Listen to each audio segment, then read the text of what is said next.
주간 꿀의 주간 꿀의 시간이 3주 만에 돌아왔습니다. 2주 동안 쉬었어요. 2주 동안 저도 고민이 많았습니다. 메시 복귀 얘기를 해드려야 되느냐, 네그레이라 사건에 대해서 라포르타가 얘기한 부분에 대해서 얘기해야 되느냐, 여러 가지 고민이 있었지만 지난 2주 동안은 제가 좀 쉬었습니다. 에너지를 빡빡빡 모아서 원기옥처럼 모아서 돌아왔으니까요. 지금부터 신나게 주간 꿀의를 달려보겠습니다. 고고고! 일단 주간 꿀에 대해서 이야기하기 전에 지난주에 펼쳐진 라리가 30라운드 바르셀로나와 아틀레티코 마드리드 경기, 이 경기를 아주 간략하게 돌아보도록 하겠습니다. 이 경기는 페란 토레스가 44분에 결승골을 넣으면서 바르셀로나가 1대0으로 승리를 거뒀습니다. 하피냐가 이 경기에서 굉장히 잘했었는데 하피냐의 이 낮고 빠른 크로스를 페란 토레스가 마무리 지으면서 아틀레티코 마드리드에게 승리할 수가 있었죠. 사실 이 경기 보면은 XG값에서 2.17 대 1.30,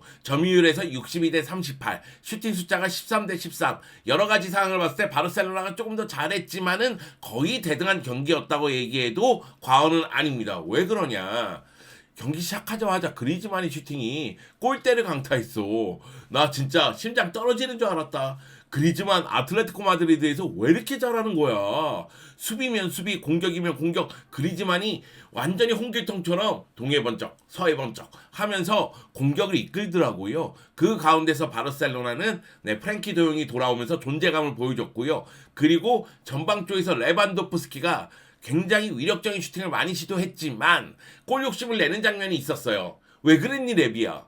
거기서 밀어줬으면 골인데 왜 직접 해결했어야 되느냐? 이런 생각이 좀 들긴 했습니다만 여하튼 이겼으니까 이기면 잊자고요. 여하튼 이 경기 바르셀로나가 공식 4경기 만에 승리를 거뒀고요. 그러면서 분위기 반전에 성공을 했습니다. 이 경기 승리하면서 1위 바르셀로나와 2위 레알 마드리드의 승점 차는 11점 차로 유지가 됐습니다. 프랭키 도용과 페드리가 부상에서 돌아왔어요. 많은 팬들이 우스망 덴벨레는 언제 돌아오느냐. 그런데 다음 주말에 펼쳐지는 베티사우 경기에 돌아온다는 이야기가 있으니까요. 조금 더 기다려 보자고요. 선수 얘기를 해보자면은 하피냐가 이 경기에서 매우 잘했죠. 도움을 하나 기록했고 기회 창출 4회, 드리블 6회, 슈팅 2회 등 나름대로 공격 쪽에서 고군분투하는 모습이 있었고요. 하피냐가 이렇게 해준다면 땡큐베리 감사지. 하피냐가 조금 더 분발했으면 하는 바람은 있습니다. 그리고 테오 슈테겐 같은 경우에는 이 경기도 무실점을 기록했고 이 경기에서 4차례 엄청난 선방을 보여줬어요. 그러면서 올 시즌 라리가 30경기에서 9골만을 실점하고 있고 그리고 무려 23경기 무실점을 기록했습니다. 저는 차비 감독의 선수 교체도 이 경기는 마음에 들었습니다. 페란이 중앙 쪽으로 많이 들어오면서 발데가 위로 올라갔죠. 그러다 보니까 마르콘스 알론소가 이 뒤쪽 공간을 커버해야 되는데 스피드에서 문제를 드러냈단 말이에요. 그러다 보니 61분에 마르콘스 알론소를 빼고 에릭 가르시아를 투입하는 모습이 나왔고요. 그리고 페란 토레스가 골을 넣었지만은 분위기 반전을 위해서 페란 토레스를 빼고 페드리를 투입합니다. 그러면서 가비가 왼쪽 윙어 자리로 올라가고 미드필더 라인이 도용, 부스케츠, 페드리로 구성이 되는 거죠. 그리고 페드리도 돌아왔음을 감각적인 힐킥이라든가 패스를 통해서 보여줬습니다. 그리고 나서 도용은 부상에서 돌아온 첫 경기니까 관리해준다는 측면에서 78분 캐시에랑 바꿔줬고요. 91분에 하피냐와 안수파티를 바꿔주는 거는 역시 시간을 보낸다는 의미로 보입니다. 90분 넘어서까지 1대0 상황이라면 이대로 경기를 마치겠다 그런 의도가 보이는 선수 교체였죠. 아쉬운 거는 아틀레티코 마드리드예요. 그리즈만의 슈팅이 하나만 골로 연결이 됐다면 이 경기의 결과는 달라졌겠죠. 아틀레티코 마드리드가 후반기에 왜 이렇게 좋은지 경기력에서도 드러났습니다. 5-3-2 바탕으로 해서 공격을 전개했고 최전방에 그리즈만, 앙헬 고레아 또는 이제 후반전에 모라타까지 계속해서 뒷공간을 노리는 모습이 있었죠. 그리고 왼쪽에 카라스코, 오른쪽에 몰리나 상당히 측면에서 날카로운 모습을 보여주기도 했습니다. 그러나 결국 실점을 하면서 0대1로 패배했거든요. 리그 14경기 만에 패배예요. 13경기 무패를 달리다가 패배를 당했기 때문에 아쉬움은 클 거라고 보이고요. 2위 레알 마드리드하고 승점차는 2점에서 5점으로 벌어졌습니다. 그리즈만 얘기를 했었잖아요. 그리즈만 잘하더라고요. 확실히 아틀레티코 마드리드 에이스는 그리즈만입니다. 올 시즌 11골 8개의 도움을 했나? 골도 많고 도움도 많아요. 그리고 중요한 순간마다 수비 가담도 많이 하면서 수비를 끌어내는 역할도 많이 했습니다. 이 경기에서 슈팅 4개 있는데 골대를 한번 강타했을 뿐만이 아니라 요요 슈팅도 2개나 됩니다. 그러면서 골을 노리는 모습이 있었는데 테오 슈테겐을 넘지는 못했죠. 시메오네 감독이 그런 이야기를 하더라고요. 이거는 전력차가 아니라 운에 따라서 좀 결정이 난 것 같다는 이야기를 했는데 바르셀로나 입장에서는 굉장히 귀중한 승리를 거뒀고 아틀레티코 마드리드 입장에서는 이 후반기 상승세가 한 차례 꺾였다는 점, 그 점이 좀 아쉽습니다. 아틀레티코 마드리드가 리그에서 홈에서 바르셀로나에게 0대1로 패배한 다음에 그런 다음에 13경기 우패를 기록하다가 또다시 바르셀로나 원정에서 0대1로 패배한 거예요. 시메오네 감독은 바르셀로나가 정말로 싫을 겁니다. 네, 그럴 것 같아요. 그냥 느낌이. 자, 그러면은 이번 주 주간꿀에는 무슨 이야기를 하느냐? 경기 리뷰가 아닙니다. 앞으로는 주간꿀에서 한 가지 주제를 꺼내서 말씀을 드리는 거예요. 자, 이번 주 주간꿀에는 바르셀로나 이강인 어때?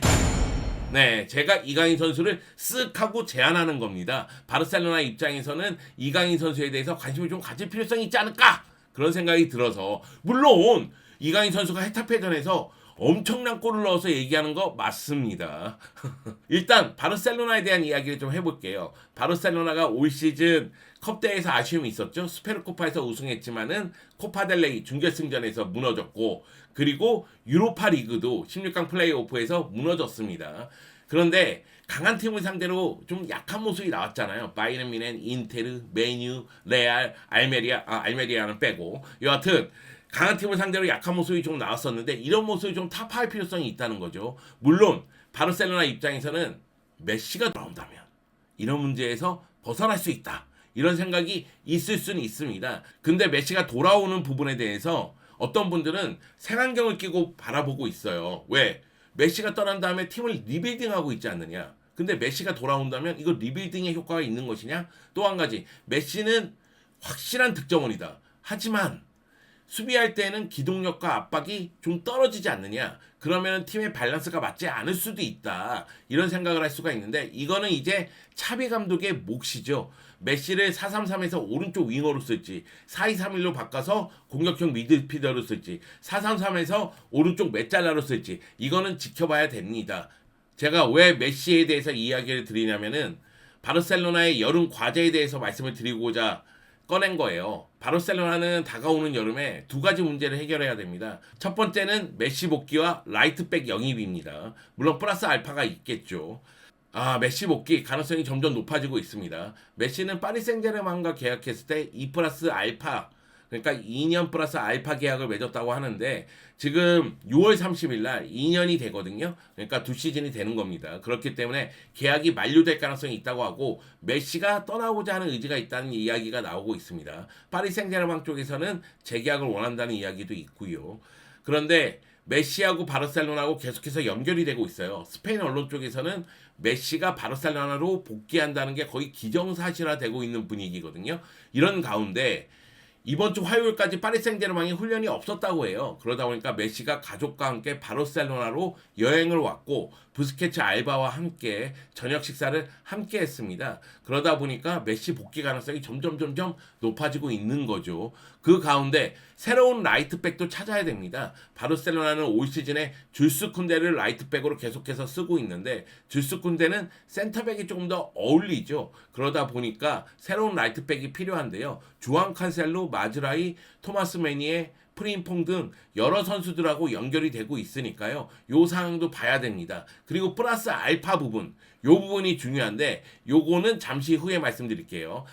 그리고 바르셀로나의 여름 2번째 과제는 선수들의 전체적인 임금을 줄여야 한다는 점이에요. 라리가의 테바스 회장이 그런 이야기를 했잖아요. 바르셀로나는 임금으로 6억 5천만 유로가 나가는데 4억 5천만 유로까지 낮춰야 한다. 라리가 셀러리 캡에 맞추기 위해서는 2억 유로 정도를 줄여야 된다는 이야기를 했고요. 이에 따라서 스페인 언론은 바르셀로나가 선수들에게 전체적으로 임금 삭감을 요구할 것이라는 이야기가 나왔습니다. 그런데 임금 삭감과 연결돼서 또 한 가지 얘기할 부분은 선수단 정리겠죠. 지금 페란 토레스, 안수파티, 하피냐를 비롯해서 몇몇 선수들은 계속해서 이적설이 나오고 있습니다. 누구를 보낼지 모르겠지만 지금은 좀 허리띠를 졸라매야 되는 상황은 맞습니다. 자, 제가 이강인 얘기하는데 왜 갑자기 여름과제 얘기를 하느냐? 이강인과 연결이 되기 때문이에요. 바르셀로나는 라이트백만큼 확실한 왼쪽 윙어도 필요합니다. 그러다 보니까 최근 손흥민 이적설도 있긴 있었죠. 오른쪽에 덴벨레라든가 하피냐가 해주는 것만큼 왼쪽에서 해주는 선수가 없기 때문에 중앙 미드필더인 가비를 왼쪽으로 돌리면서 가짜 윙어를 기용하는 전술도 쓰긴 썼잖아요. 그것이 효과를 봤기 때문에 스페르코파에서 우승할 수가 있었던 거 아니겠어요? 그런데 확실한 왼쪽 윙어가 없기 때문에 생각해낸 묘수긴 하지만 이것이 플랜 A라고 보긴 또 어렵죠. 결국은 이 확실한 왼쪽 윙어에 대한 고민이 있을 수밖에 없습니다. 올 시즌에 페란 토레스가 리그 27경기에서 4골, 1개의 도움을 했고요. 안수파티가 리그 28경기에서 4골, 3개의 도움을 했는데 두 선수 모두 만족할 만한 활약을 하지 못했어요. 그러다 보니까 뭐 페란 토레스, 안수파티, 하피냐 등 윙어들의 이적설이 계속 있다고 말씀을 드렸던 거고요. 결국은 바르셀로나는 왼쪽 측면을 강할 필요성이 있다는 거죠. 그래서 생각한 게 저는 이강인 선수는 어떤가 싶어요.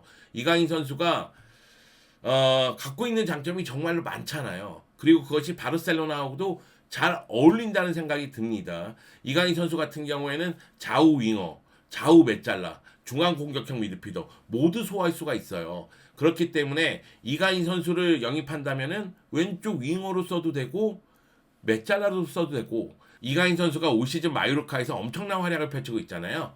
올 시즌 리그 29경기에서 5골 5개의 도움을 했는데 코너킥이라든가 프리킥 처리에서도 날카로운 모습이 많고 역습 상황에서 롱패스를 통해서 공격을 푸는 능력도 있을 뿐만이 아니라 볼을 운반하는 능력도 있잖아요. 그리고 올 시즌 같은 경우에는 수비하는 타이밍도 빨라졌고 수비력도 좋아졌고 또 한 가지는 피지컬적으로도 단단한 모습을 보여주고 있습니다. 그렇기 때문에 이강인 선수가 프리미어리그 클럽들 빌라라든가 뉴캐슬이라든가 여러 클럽들하고 연결되고 있는 거 아니겠어요? 그런데 제가 이강인 선수를 바르셀로나에 추천하는 이유는 바르셀로나 입장에서는 너무나 활용하기 좋은 카드이기 때문에 그래요. 아까 전에 말씀드렸다시피 왼쪽 측면에 배치해도 괜찮고요. 메잘라로 써도 됩니다. 그리고 이강인 선수가 마요르카에서 골을 많이 넣었는데 이 마요르카에서 넣었을 때 보면은 보통 오른쪽 하프 스페이스에서 왼발로 넣는 골들이 많거든요. 그러면은 오른쪽 메잘라로 써도 저는 상관이 없다는 생각이 들어요. 그리고 또 한 가지는 추정 바이아웃 금액이 1,800만 유로인데 싸다. 1,800만 유로 정도면 선수들 정리한 다음에 움켜주고 있다가 풀면 돼. 1,800만 유로 가능해. 쓸 수 있다. 그리고 이강인 선수의 연봉이 그렇게 높지도 않습니다. 그런 거 봤을 때는 바르셀로나 입장에서는 군침을 흘릴 만한데 그리고 또 발렌시아 유스를 거쳐서 발렌시아와 마요르카에서 활약했잖아요. 스페인 무대에 대한 적응이 이미 맞춰진 상태고요. 이강인 선수의 나이가 22세예요. 2001년생이란 말이에요. 이거는 팀의 리빌딩에도 어울립니다. 제가 느끼는 건 그런 거예요. 많은 분들이 저에게 물어보는데 페란 토레스, 안수파티, 하피냐 다 내보내도 되느냐? 안수파티 아쉽지 않느냐? 하피냐 이거 점점점 좋아지는데 내보내는 게 맞냐? 이런 얘기하는데 저는 상황이 안 좋으면 다 내보내도 된다는 생각이 들어요. 메시가 돌아오고 덴벨레가 건재한데 그 가운데 라민 야말이 후베닐 A에서 올라오고 있습니다. 그런데 측면 자원들만 정리를 하느냐? 저는 세르지 로베르토, 부스케츠 다 정리해도 된다는 생각이 들어요.